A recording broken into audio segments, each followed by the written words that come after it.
اور 10 سال کی محنت شاقہ، دن رات کی محنت، اور یہ محنت کرنے والا کون؟ محمد صلی اللہ علیہ وسلم، جس کے کردار کے اوپر کہیں کوئی چھینٹ بھی نہیں ہے، داغ دھبا تو بڑی بات ہوتی ہے۔ بمشکل 100-125 آدمی ساتھ آئے تھے، تو آپ اس اسوے پر چلیں، آپ کو 100 بھی نہ ملے کوئی پرواہ نہیں، کیا جب کس وقت اللہ تعالیٰ دھارے کا رخ موڑ دے، لوگوں کی توجہ ہو جائے، لیکن اصول وہی ہو، دعوت وہی ہو، اور نمبر 3 میتھوڈالوجی وہی ہو، اور کوئی دہشت گردی کے ذریعے سے کہیں اسلام آ جائے۔ These are not the methodologies of Muhammad صلی اللہ علیہ وسلم۔ الیکشن میں حصہ لینے سے سوال ہی پیدا نہیں ہوتا، الیکشنز ہوتے ہیں کسی نظام کو چلانے کے لیے، نہ کہ کسی نظام کو بدلنے کے لیے۔ اگر امریکہ میں کمیونسٹ ہوں اور ہیں، اب بھی ہیں، تو کیا وہ الیکشن لڑیں گے؟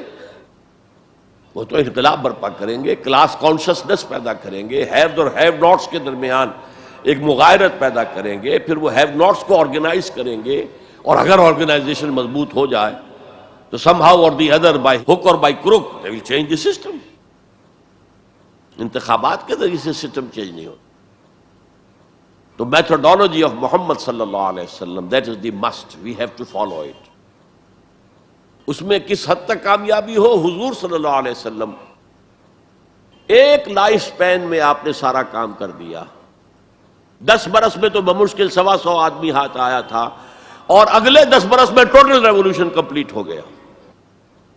آئندہ یہ کبھی نہیں ہو سکے گا۔ May be we have to take generations, 3-4 generation میں جا کر بات پوری ہو، لیکن میتھوڈالوجی وہی رہے گی۔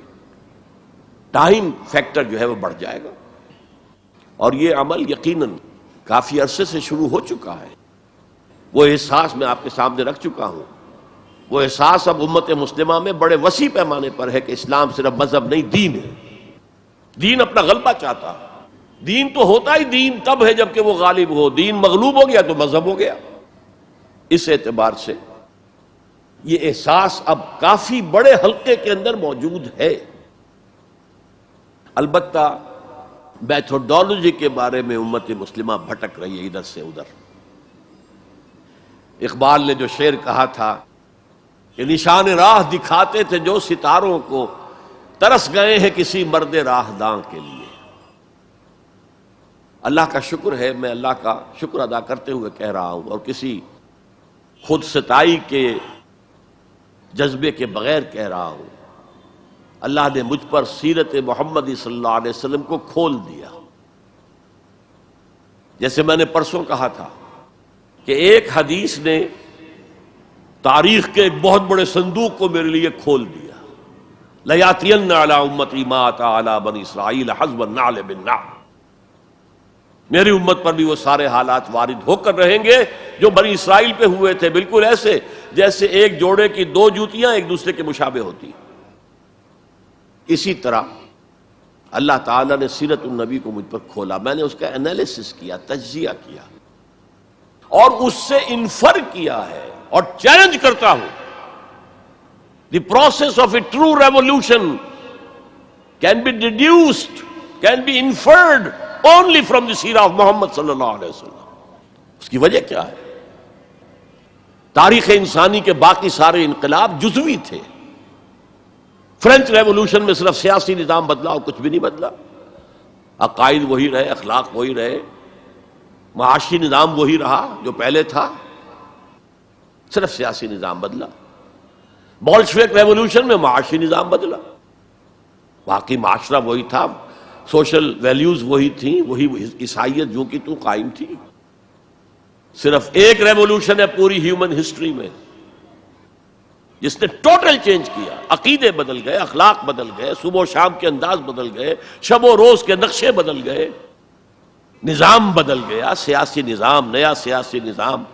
میں آپ کو بتا چکا ہوں، the historical role of Islam پر M.N. رائے کی کتاب پڑھیے اسے۔ اچھا، اور یہ تاریخی انقلاب، عظیم ترین انقلاب تاریخ کا، یہ ایک لائف سپین میں مکمل ہو گیا۔ فرینچ ریولوشن کے لیے فکر دینے والے روسو، والٹیئر وغیرہ بیسیوں جو ہے صاحب قلم تھے، ان کا ایکچوئل انقلاب برپا کرنے میں کوئی حصہ نہیں. they were men of the letters، desk workers تھے، بیٹھ کر لکھ سکتے تھے، میدان میں آ کر لیڈ نہیں کر سکتے تھے. یہی وجہ ہے کہ فرینچ ریولوشن بڑا بلڈی ریولوشن تھا، بہت خون بہا ہے، فساد، ہنگامہ. there was no leader، leader less mob. ایک فکر تو آ گیا لیکن موب تو بالکل لیڈر لیس تھا.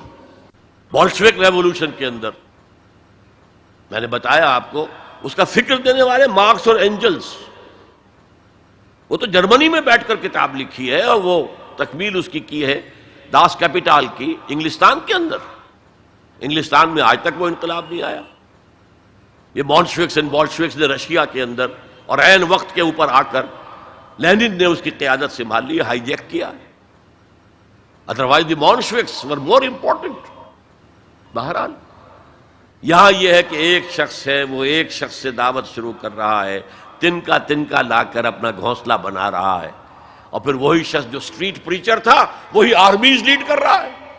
تو methodology of a revolution can be deduced only, the only source if you want to know what is the methodology of a true revolution, the only source is the سیرہ of Muhammad صلی اللہ علیہ وسلم. اور جیسا کہ میں نے آپ کو بتایا تھا حدیث نبوی کہ حضور نے 5 ادوار گنوائے تھے اپنے دور سے لے کر، دور نبوت، دور خلافت علی منہاج النبوہ جسے ہم خلافت راشدہ کہتے ہیں. حدیث میں لفظ ہے خلافہ علی منہاج النبوہ، نبوت کے نقش قدم پر خلافت. پھر تیسری کاٹ کھانے والی ملوکیت، چوتھی غلامی والی ملوکیت، جبکہ انگریزوں کے غلام ہو گئے، فرانسیسیوں کے غلام ہو گئے، اطالویوں کے غلام ہو گئے، اسپینیئرز کے غلام ہو گئے، ڈچ کے غلام ہو گئے، پورچوگیز کے غلام ہو گئے. اور اس کے بعد آپ نے فرمایا پھر خلافت علی منہاج النبوت کا دور آئے گا. اور اس کے ضمن میں امام مالک رحمۃ اللہ علیہ کا ایک بڑا ذری قول ہے، لن يصلح آخر هذه الامہ الا بما صلح به اولها. اس امت کے آخری حصے کی، آخری حصہ کون سا ہوگا؟ خلافت علی منہاج النبوہ. آخری حصے کی اصلاح ہرگز نہیں ہو سکے گی مگر اسی طریق پر جس طریق پر کہ پہلے حصے کی اصلاح ہوئی تھی، طریق محمدی صلی اللہ علیہ وسلم. خليل بالقرآن هو إمامنا على هداية الله آمتنا، كلام ربنا هدايتنا، عطاء جبريل على رسولنا.